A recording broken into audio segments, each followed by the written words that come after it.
नमस्कार, मैं मनीष सिंह। आप देख रहे हैं एजेपी न्यूज़। जैसा कि आप लोगों को पता है, उत्तर प्रदेश नगर निकाय चुनाव की दूसरे चरण की सरगर्मियां तेज हो गई हैं। सुल्तानपुर में 11 तारीख को वोटिंग होना है।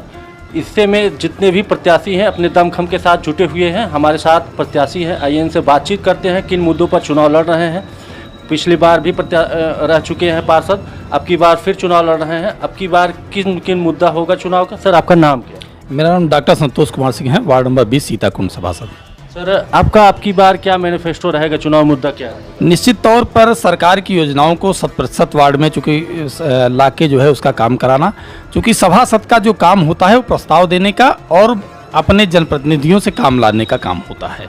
उसका आपका स्वयं का बजट नहीं होता है। नगर पालिका के बोर्ड से अधिक काम ला के वार्ड में कराना उसकी जिम्मेदारी होती है। और इन्हीं मुद्दों पे लेकर जो है कि वार्ड में किसी प्रकार की समस्या ना आए, उसको लेकर मैं वार्ड के बीच जा रहा हूं। और पिछले कार्यकाल में जैसे पेयजल की समस्या समाप्त की गई, बिजली, पानी, सड़क सफाई आदि के मुद्दों पर, चूँकि सबसे पिछड़ा वार्ड के रूप में सीताकुंड जाना जाता था। 17 सड़कें कच्ची थी।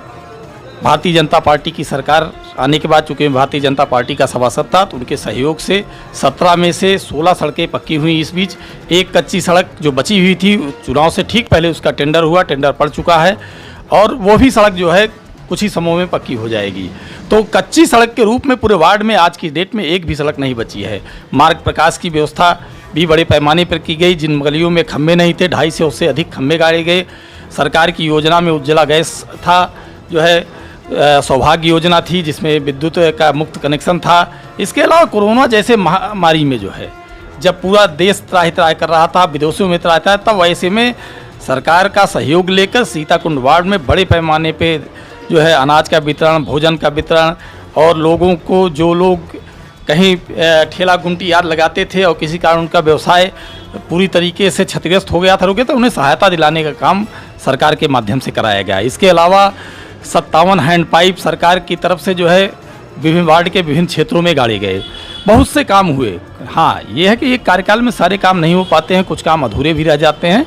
उन कामों को पूरा करने का लक्ष्य है और दृढ़ता के साथ उन कामों को सरकार का सहयोग लेके, बोर्ड का सहयोग लेके निश्चित तौर पे पूरा। जैसे ट्रिपल इंजन की सरकार यहाँ पे रही है और ट्रिपल इंजन की सरकार में अभी आपने कई कामों को आपने गिनाया, कितने काम अभी किए हैं। अभी जो काम छूटे हुए हैं, क्या आपको दिखाई दे रहा है? क्या मुख्य काम अभी छूटा हुआ है जो आपको करना है? मुख्य काम जो हमारे वार्ड में है, चूँकि सफाई का मुद्दा सबसे प्रमुख मुद्दा रहता है। शहर के 18वें नंबर पे वार्ड हुआ करता था, आज दूसरे नंबर पर सफाई व्यवस्था सीताकुंड वार्ड की पहुंच गई है। लिस्ट में दूसरे नंबर पे गिना जाता है सफाई के मामले में।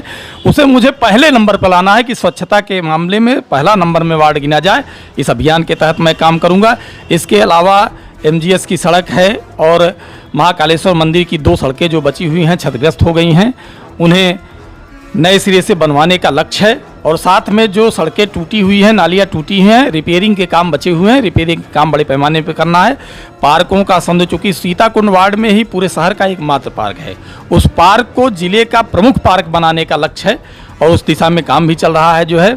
इसके अलावा बुजुर्गों के लिए, माताओं बहनों के लिए जगह जगह पर बेंच बैठने की व्यवस्था कराना जो है और सुलभ साधन उपलब्ध कराना।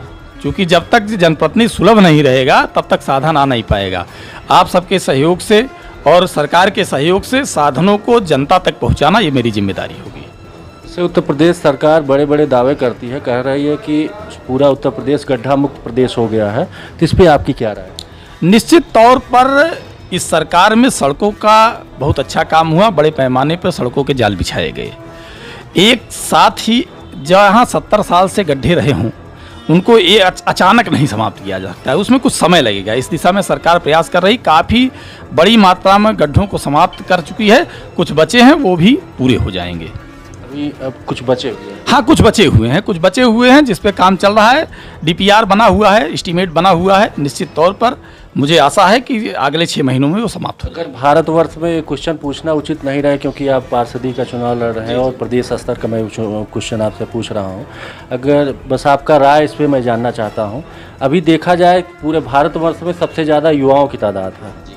युवाओं के लिए सरकार बड़े बड़े दावे करती है, कई वैकेंसियाँ आती हैं, वैकेंसियाँ होने के बाद पेपर होता है, पेपर आउट हो जाता है, कहीं कहीं बच्चे हताश दिखाई दे रहे हैं। उस पर आप क्या कहना चाहिए? नहीं, इस सरकार में नौकरियों की संख्या बढ़ी है, घटी नहीं है। चूँकि मैं स्वयं एक डिग्री कॉलेज का प्रवक्ता हूँ, तो मुझे जानकारी है मेरे स्वयं के विद्यालय में इसी कार्यकाल में 9 से अधिक अध्यापक नियुक्त होकर के आए, तो उदाहरण तो है ऐसा है। इसके अलावा सरकार चूंकि बहुत बड़ी पॉपुलेशन है, सभी को सरकारी नौकरी नहीं दी जा सकती है, लेकिन स्वरोजगार के लिए ट्रेनिंग देकर उन्हें प्रेरित किया जा सकता है कि वो अपना रोजगार खड़ा कर सकें और उन्हें आय का स्रोत बन सके। मेन मुद्दा होता है कि कैसे आय का स्रोत बनेगा। युवा, चूंकि ये युवाओं का देश है और भारत की पॉपुलेशन इतनी ज़्यादा है कि वो उसको आप सरकारी नौकरी से नहीं जोड़ सकते हैं। हाँ, प्रशिक्षण देकर, उचित व्यवस्था करके, उचित संसाधन उपलब्ध करा के उन्हें कमाने योग्य बनाना, यह सरकार की जिम्मेदारी होना चाहिए। आपको क्या लगता है कि सुल्तानपुर में कितनी सीट बीजेपी की आएगी सभासद के रूप में 25वां वार्ड हम जीतने जा रहे हैं सुल्तानपुर में। आप हमारे चैनल के माध्यम से अपने क्षेत्रवासियों को क्या संदेश देना चाहते मैं भारतीय जनता पार्टी का साथ दें। भारतीय जनता पार्टी विकास के मुद्दे पर सर्व समाज को लेकर चल रही है।